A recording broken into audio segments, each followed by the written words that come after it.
It's Single Reed Instrument Day. Welcome to Open Mind Alexander Technique. I'm Jess. Today we're diving into the challenges and tips that I've got as an Alexander Technique teacher for folks who play single reed instruments. So that's going to be clarinets, saxophones, any type of instrument that only involves one single reed. Next week we'll look at double reeds with bassoons and oboes. So rather than having to have like 10 different instruments here to demonstrate with, what I've got that was readily available here in the universe of music school teaching equipment was boom whackers. So if you're not familiar, boom whackers are fun. They're pitched little percussion instruments. So if you hit them two different pitches together, you actually get harmonies. So conveniently, they're roughly the same size as various different single reed instruments. So I'm able to show you what are some of the things that can come up with this and what do we need to be able to do, both standing and sitting. So last week we looked at flute stuff. The week before we looked at issues with getting instruments out of cases. So getting your instrument out of a case absolutely applies to single reeds as well. Everything that we talked about there still applies. Noticing your neck and your head, noticing the organization of your whole self, so that for the couple minutes, or at times, unfortunately, a few seconds before you have to start playing, you're aware of what you're doing and you're using that brief time as a chance to organize yourself in a way that's helpful rather than every time before I start to play, I do something that's unhelpful. Once we assume the instrument ready to go, let's look at a kind of standard size single reed instrument. So this would be around the size of your basic B-flat clarinet. Alto sax, soprano sax are slightly different than that. Soprano sax is going to be a little bit more narrow. Alto is slightly bigger, but this is a pretty good approximation of kind of what we're dealing with there. When I'm needing to hold something in front of me, I really don't have to do a whole lot with my shoulders. This is something I find I need to work with single reed players on a lot because they get really forward. Now, there's a couple different ways to handle this that you're going to find from different people who come from different modalities of working with movement. If you talk to someone like a physical therapist about how do we handle this going on, what they will frequently say is, you're weak in your back and you need to strengthen your back in order to balance that out. What I find happens a lot of the time if you're doing that consistently, of thinking of I have to pull myself back, I should hold myself into good posture, and I should hold myself into having a straight back. What happens is we're just adding in additional layers of tension onto a system that is already tight. The Alexander Technique approach to this is learn to let go of the thing that was pulling you forward in the first place. This is where we get a classic Alexander Technique concept and term, widening.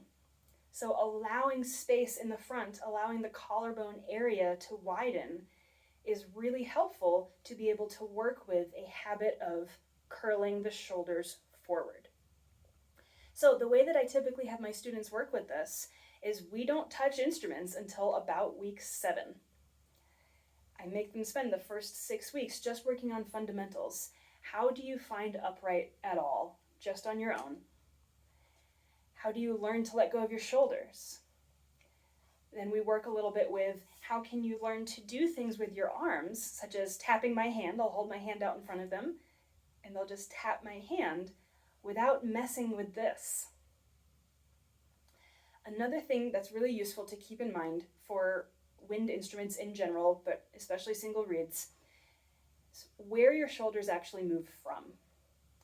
So with an instrument where we really want to be able to move, this has got to be able to move. If we get stuck in, we're going to end up pulling the elbows in or trying to force them out. We're trying to think about things like the angle of the wrist, how much tension are we holding in our hands so that we don't hit the keys really hard, which makes the instrument have to go to the shop more often and get readjusted, right? There's all these escalating things that we have to think about.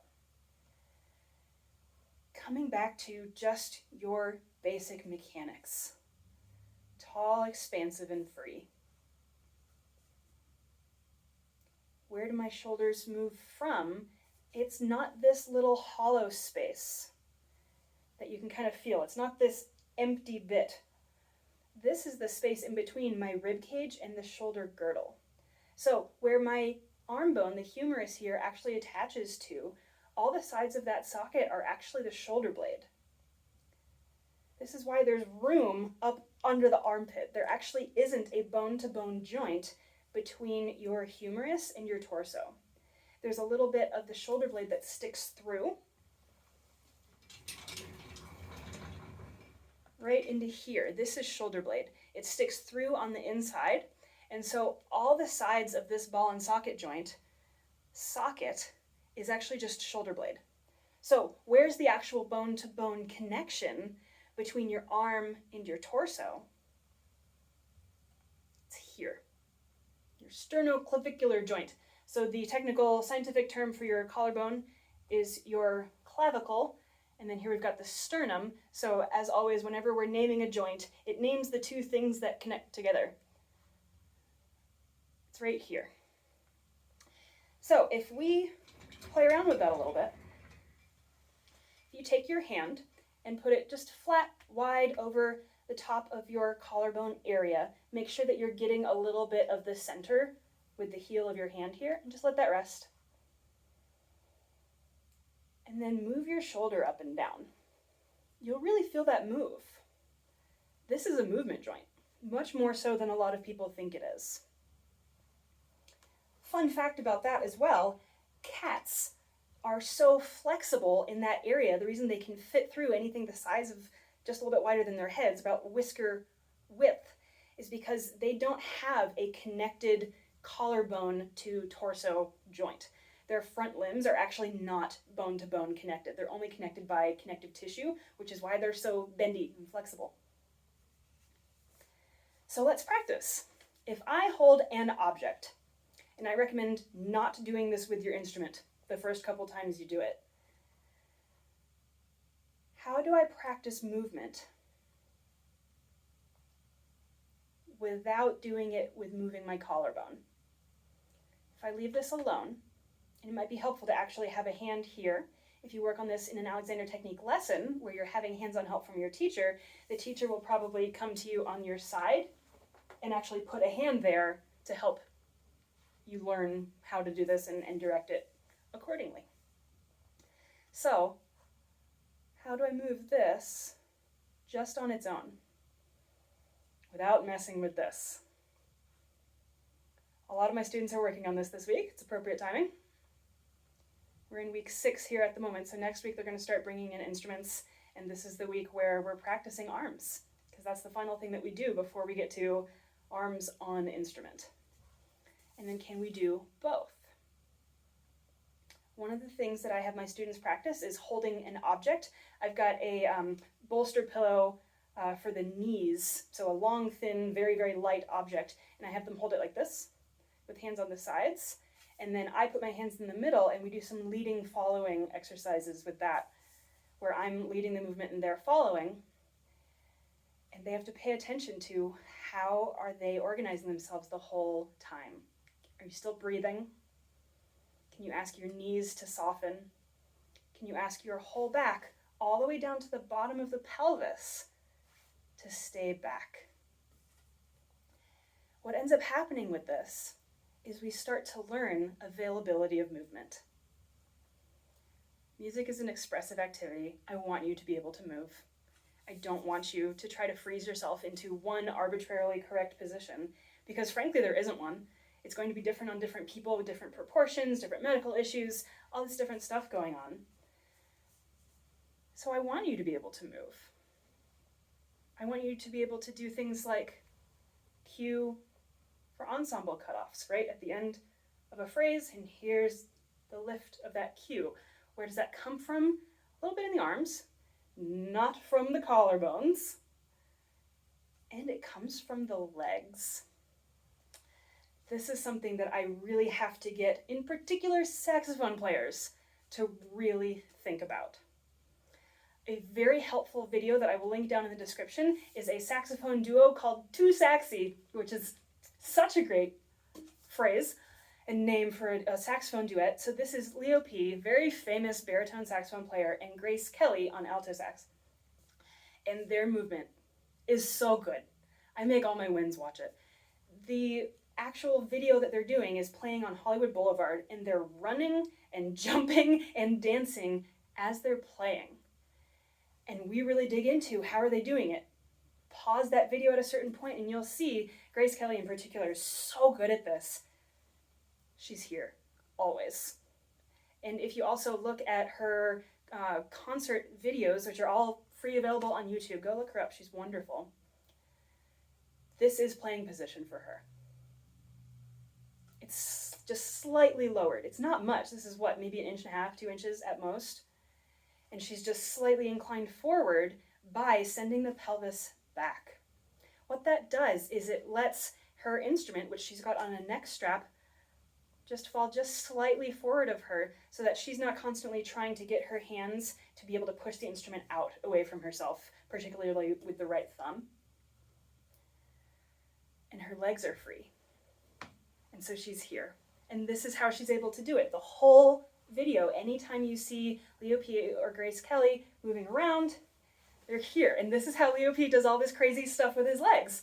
This doesn't move. And so, of course, I can do anything I want with my legs from here. It's fine. And it works. Because here's this positioning again.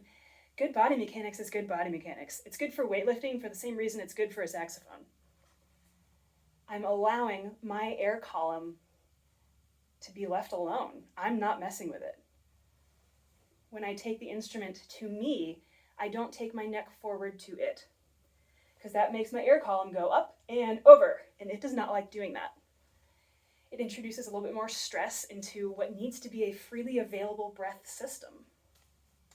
So even if I'm looking at teeny tiny instruments, which I'm going to model with this little metal rod that I found in a drawer, my little E-flat clarinets. This is actually not too dissimilar to a piccolo as well. It's the same thing. So even if you're dealing with a smaller range of motion in the hands as far as where you need to be able to reach, some people might approach this by feeling really kind of closed in because they're used to a bigger instrument. Same exact thing applies. You just might have a tighter angle at the elbow. So again, practicing, how do I move anything? How do I move my arms at all? And then I bring that to myself. I am in charge of the instrument. The instrument is not in charge of me. What about our bigger stuff? This is going to be more tenor sax. If I hold it down a little bit more, it'd be more like a bari sax. We're going to look at bass clarinet in a second. I need to be seated for that. When I'm working with tenor sax players, the biggest thing that I find is I really need to work with them to keep the pelvis back. A lot of them are used to kind of bracing into the instrument this way. It's kind of it's a very, very classic like tenor sax way to play this. And helping them come up and out of that and keep the low back back, while also allowing the knees to release forward. You can practice this with your back against a wall if you like, so that would be vertical, and just doing teeny tiny bends. This is not a wall sit against a wall. Don't do wall sits with your instrument, it's not going to help anything. But small amounts of bend with your heels only maybe 3 inches in front of the wall, so you're only about here. Using that as a reference point to practice, how do I release my knees forward without also sending my hips forward? So that's a really great one, I find, for tenor sax players in particular to work with. All right, let's look at sitting. So different height chairs are going to have different effects on different height people. This particular chair here is what's used here at Lamont for large ensemble rehearsals. So this is for orchestra rehearsal, wind ensemble rehearsal, jazz orchestra. It's this chair. This chair only fits people who are about 5'7" to 6 foot. That's it. So there are some people for whom that's totally fine, and unfortunately tends to be men. A lot of women instrumental players are just a little bit shorter than this 5'7" to 6 foot range, and this chair's too tall. So what I generally tell people is be forward. Having some good support under your legs is really going to help to be able to work with letting go of the legs, having release. It's totally fine to have a leg back a little bit if someone is particularly short. It's also fine to put something underneath your feet. Last year I worked with a flute player who was maybe 5'1", and she had to sit in this, and that was just not going to happen. So what she did was she put her flute case underneath her feet. So when I'm here, there's a couple things I need to keep in mind. If I am trying to sit in a way that's going to keep me upright, then when I move, it's got to come from the hip joints, not the waist or the back or the neck, mid-back or neck, right? So it's all the way from down here. So what I would recommend trying is having your hands on your legs, just resting. Slide your hands forward while pivoting from your hip joints. I've got previous videos on finding hip joints, working with sitting. These are your hip joints here. So go check out previous videos on that as well. Again, I make my students practice their fundamentals for like 6 weeks before we get to the instrument, and it includes stuff like this. The reason for that is I want them to be able to do this really easily. I want this to feel normal and easeful. Of course I want you to be able to move. You're a musician. And everything else still applies, right? This is just a slightly deeper version of what we were just talking about Grace Kelly doing when she's standing and running and dancing with her saxophone. It's the same exact relationship. It's just deeper into this squat position. Knees are forward, pelvis is back, torso is slightly tilted, but not a ton. I'm not here. I can play there, but I don't need to. And typically I want to be able to see forward, because this is where either music is or a conductor. You need to be able to see forward. How do I see forward or up? By allowing this relationship to become normalized. I'm allowing the chair to do its job. I'm allowing the floor to do its job of holding my legs. Bass clarinets. Bass clarinets are rough. This is one of the most physically limiting instruments that I have found so far. Limiting as far as there's only so much you can do to change your positioning with a bass clarinet, because it rests on the floor. So we've got an end pin on the floor, and then that has to be at the exact right height for where you need the mouthpiece and the reed to be able to make contact with your face. So we end up messing with that a lot and getting really, really fine adjustments. And I would recommend a lot of folks who play clarinet to just mark on your bass clarinet on the end pin, mark it with a Sharpie or something. Here's exactly where I need to put my end pin. It's going to help you find it a lot easier, and just know that that's fine. It's not cheating. You're using your resources. So if my giant instrument is resting on the ground, one of the issues that comes up with it is the gooseneck of the thing actually is typically in between my eyes and the music. How do we deal with this?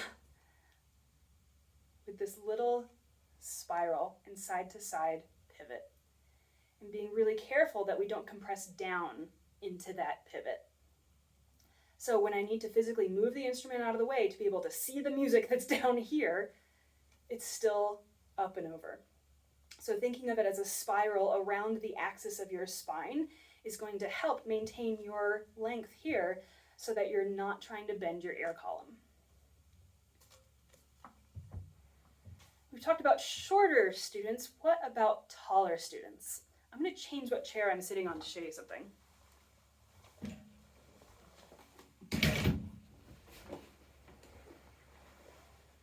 So this little stool is about the same height to me as that rehearsal chair is to someone who's like 6'2" or 6'3".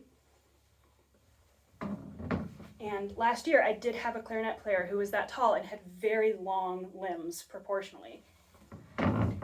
And this is someone who had played this instrument for ages. This was a grad student getting his master's here and has since gone on to get his doctorate, which is so incredible. So playing a B-flat clarinet, my knees are now higher than my hip joints. What that does is it really decreases the angle, increases the potential tension here between my legs and my torso.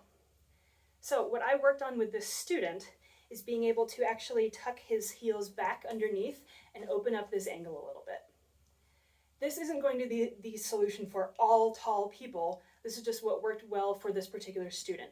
Some other tall folks might do better with just going really wide in the feet and legs and letting that kick out. And so this is the playing position. It's a little more like a squat. What worked well for this student to be able to maintain up, not locking down in his back to try to hold himself into place, was to just tuck the feet back underneath the chair. And on his final lesson, before he went off to get his doctorate, we had this incredible moment. We'd been working on this for weeks. And he played through a couple of scales.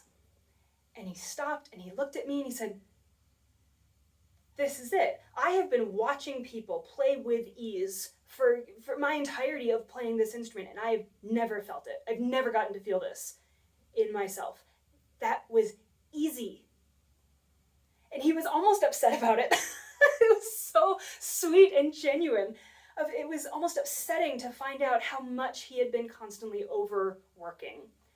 And then in that final lesson, we had this amazing light bulb moment of, I can find ease with my instrument.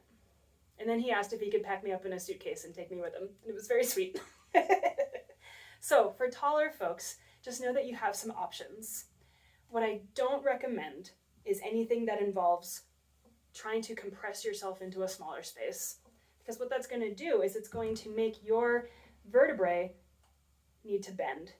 And you're going to get issues that come from doing that as frequently and habitually and repetitively as we do with instrumental musicianship.